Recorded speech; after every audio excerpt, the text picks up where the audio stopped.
Para investigar se um corpo se pode manter em movimento quando a resultante do sistema de forças que sobre ele atua é nula, um grupo de alunos fez a montagem representada na figura utilizando material de atrito reduzido. Os alunos tiveram cuidado de utilizar um fio F de comprimento tal que permitisse que o corpo P embatesse no solo antes do carrinho chegar ao fim da superfície horizontal sobre a qual se movia. Com os dados fornecidos pelo sensor, obtiveram num computador o gráfico do valor da velocidade do carrinho em função do tempo representado na figura. Analise os resultados obtidos pelos alunos elaborando um texto no qual aborda os seguintes tópicos: identificação das forças que atuaram sobre o carrinho antes e depois do embate do corpo P com o solo. Identificação dos dois tipos de movimento do carrinho ao longo do percurso considerado, explicitando os intervalos de tempo em que cada um deles ocorreu. Resposta ao problema proposto, fundamentada nos resultados da experiência. Ora, o que os alunos fizeram então foi arranjar uma superfície horizontal com atrito reduzido, tinham aqui um sensor, o carrinho movia-se ao longo desta superfície horizontal, mas ligado por um fio a um corpo P suspenso. Este fio tinha dimensões tais que o corpo P atingia o solo antes de o carrinho C atingir o extremo da mesa, ou seja, antes de embater na roldana. Depois de ligarem este sensor a um computador, o computador gerou este gráfico. Conforme podemos ver aqui, aqui temos o início da experiência, portanto há aqui uma oscilação, mas a partir do instante 1,1 segundo, verificamos que a velocidade aumenta linearmente com o tempo. Isto é um resultado experimental, portanto, se fizéssemos aqui uma reta de ajuste, uma regressão linear a estes pontos, e não estarem ligados da maneira que estão, se fizéssemos uma regressão linear, nós íamos aqui obter uma reta de ajuste que ia indicar que a velocidade era diretamente proporcional ao intervalo de tempo durante o qual o móvel estava a mover, ou seja, havia aqui uma aceleração constante. Este intervalo de tempo aqui entre 1 e 1,1 é o momento em que o corpo P bate no solo, portanto há aqui umas oscilações, mas a partir do instante 1,2, a partir do instante 1,2 e até o instante 2,0, voltamos aqui a ver que a velocidade assume valores constantes. Ou seja, se não tivéssemos ligado estes pontos por segmentos de reta, e se tivéssemos feito uma reta de ajuste, nós íamos encontrar aqui, de facto, uma reta paralela ao eixo dos tempos. Isso significava que o valor da velocidade era permanentemente constante. Portanto, permanentemente o mesmo. Vamos então identificar as forças que atuaram sobre o carrinho antes e depois do embate do corpo P com o solo. O carrinho está assente naquela mesa de atrito reduzido, portanto está num campo gravítico terrestre, logo tem a atuar sobre ele a força gravítica. Estando a atuar sobre ele a força gravítica, a mesa obviamente que vai empurrar o carrinho para cima com uma força de tal modo que vai equilibrar a força gravítica, ou seja, o carrinho, se não estivesse ligado por um fio, permaneceria aqui em repouso se o colocássemos aqui em repouso.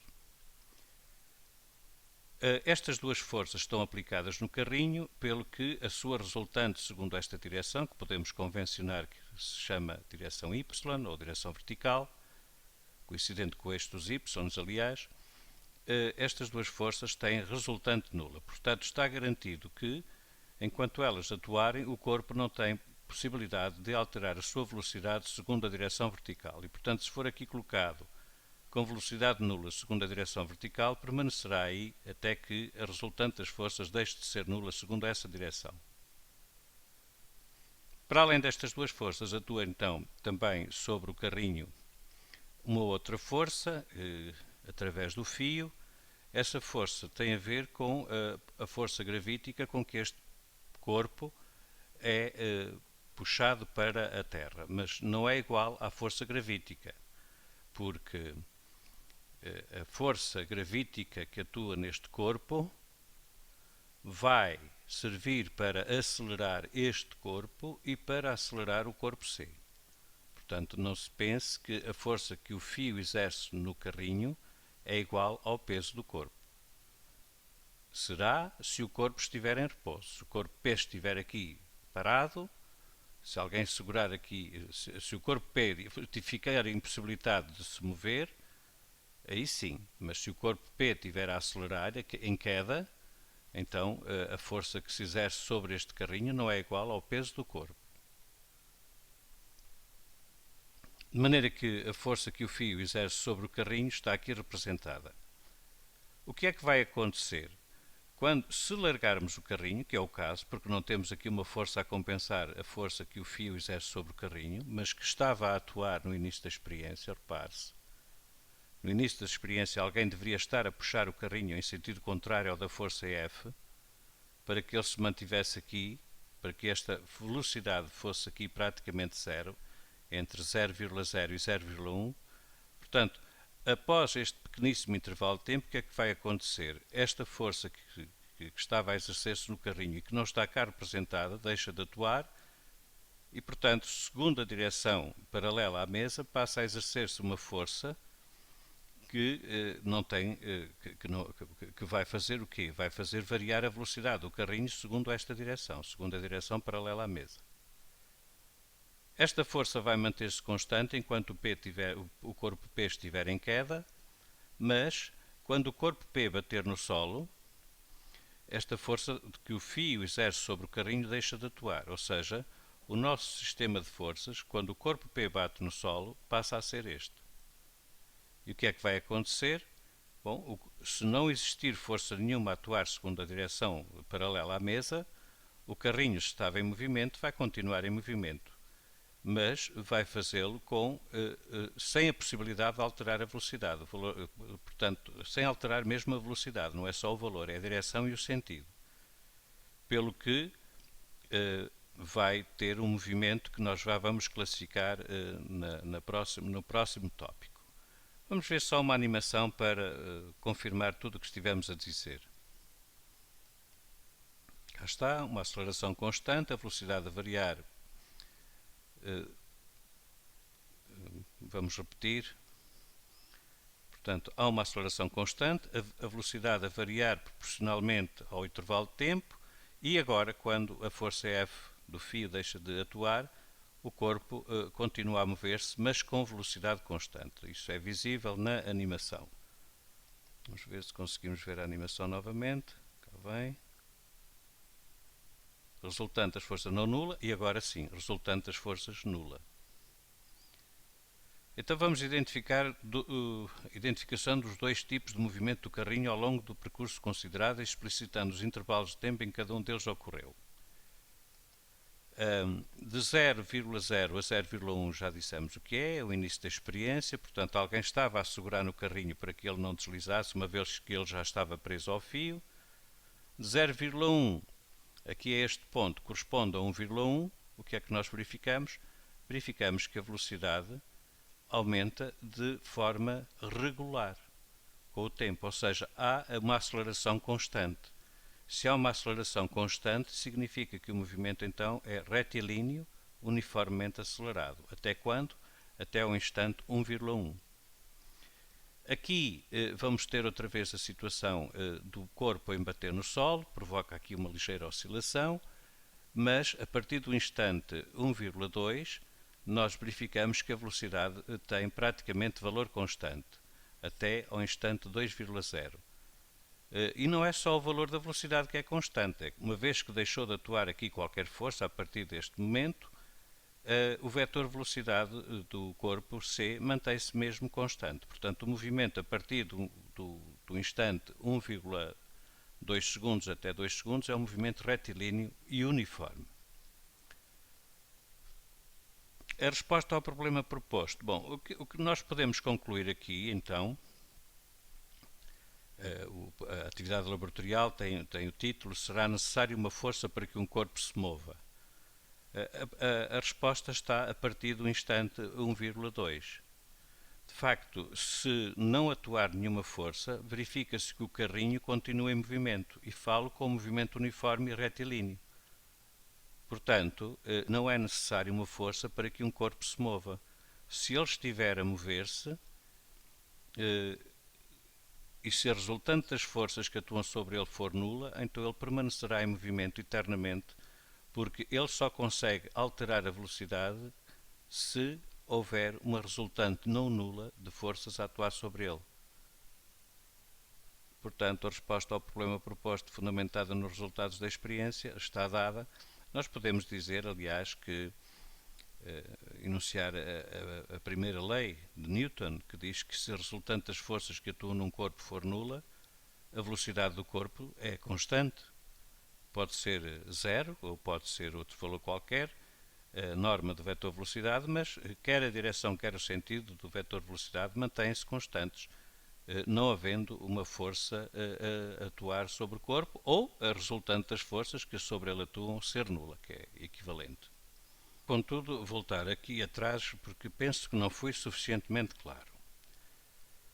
A força que puxa o carrinho, através, portanto, o fio está preso ao carrinho e preso ao corpo P. É comum o erro de afirmar que a força que o carrinho é puxado é igual ao peso do corpo. Ora, isso só será verdade se do lado esquerdo nós, por exemplo, tivéssemos a segurar no carrinho e que o sistema não tivesse a ser acelerado. Ou seja, que o corpo P não estivesse a cair. Portanto, se nós segurarmos aqui o carrinho, de facto, a força que está a puxar o carrinho é igual ao peso deste corpo. No entanto, se nós largarmos o carrinho, quem acelera este sistema, repare-se, é o peso deste corpo, é a força-peso. É a força-peso que vai provocar aceleração a quem? Vai provocar aceleração ao próprio corpo e vai provocar aceleração ao corpo C. De maneira que quando isto está em movimento, porque o corpo P está a cair, não se pense que a força que puxa o carrinho é igual à força-peso. Não, é menor. É menor porque, como já disse, e estou-me a repetir muito, mas convém insistir, o peso deste corpo, quando isto está em movimento, ou seja, quando atua unicamente no carrinho a tensão do fio, a força-peso vai fazer com que este corpo acelere e o corpo C também. Portanto, não é correto, nem é correto, é um erro, dizer que aqui a força que o fio exerce neste corpo C é igual ao peso do corpo. Não. Só é se por acaso tivermos o corpo C preso, impedido de se movimentar, e o corpo P suspenso. Aí sim, a força que o fio exerce no carrinho é igual ao peso do corpo. Caso contrário, se isto estiver tudo em movimento, com aceleração, portanto, e estará, porque aqui não há atrito, quando estiver a experiência a decorrer antes do corpo P pousar no solo, a força que o fio exerce no carrinho é inferior à força P. Isto pode-se demonstrar a partir da segunda lei de Newton, considerando o sistema constituído por o corpo C e por corpo P, e, portanto, aplicar a resultante, este sistema, aplicar a força a este sistema, que é o peso do corpo, e calcular a aceleração, verificaremos que a aceleração não é a aceleração gravítica. Repare, se nós imaginemos que temos o corpo C preso aqui. Então, este fio está a fazer o quê? Está a suspender o corpo P. Se está a suspender o corpo P, quer dizer que quem o suspende tem que fazer uma força vertical ou horizontal, porque a roldana aqui altera o sentido das forças, que iguala o peso. Se nós cortássemos o fio, o que é que acontece? Este corpo cai sujeito a uma força que é o seu peso. Mas se o fio não for cortado e estiver ligado ao corpo C, este corpo já não cai em queda livre. Porquê? Porque já vai ter que, ele vai ter que arrastar também o corpo C. Imagine que o corpo C tinha muita massa, vamos exagerar, imagine que o corpo C tinha a massa da Serra da Estrela. Acha que isto ia cair com a aceleração da gravidade? Nem pensar. Nem pensar. Portanto, cuidado, porque é um erro comum pensar-se que quando isto está a mover-se, quando o sistema se está a mover, sem atrito, é um erro pensar-se que a força que o fio exerce no corpo C é igual ao peso do corpo. Não é.